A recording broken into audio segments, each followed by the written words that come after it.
dëgjova dhe një shprehje sot nga një funksionar e Partisë Demokratike, ku tha jemi në rienergjizimin e Partisë Demokratike.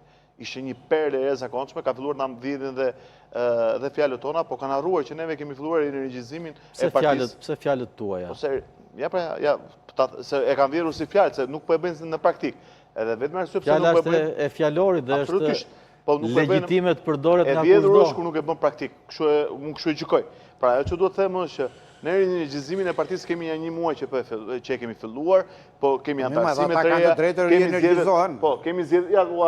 kemi zgjedhjet të shtabeve të organizatave socialiste, do të kemi më pas zgjedhjet e kryetarëve të njësive administrative, edhe zgjedhjet që do të vijojnë më pas për ju po flisni për zgjedhje, kush i zgjedh ka? Një sekond, antarët. Vetje e tyre. Me antarë, çdo antar një vot.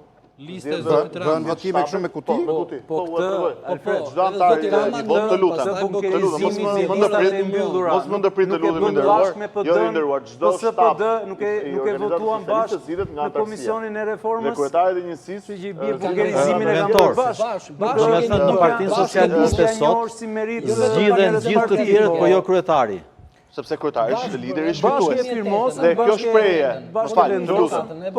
të lutem, dhe kjo shprehje e rienergjizimit nuk mund të jetë.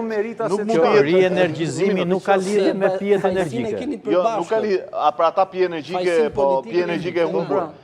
Të lutem mos të lutem. Pra ajo që duhet t'ju them unë është që rienergjizmi s'mund të ketë kur e para herë ke vetëm një kryetar i cili nuk lejon të tjerët të garojnë dhe ti je përballë një fakti që do rizidesh. Te ana tjetër kryetari nuk është një. Ai lejon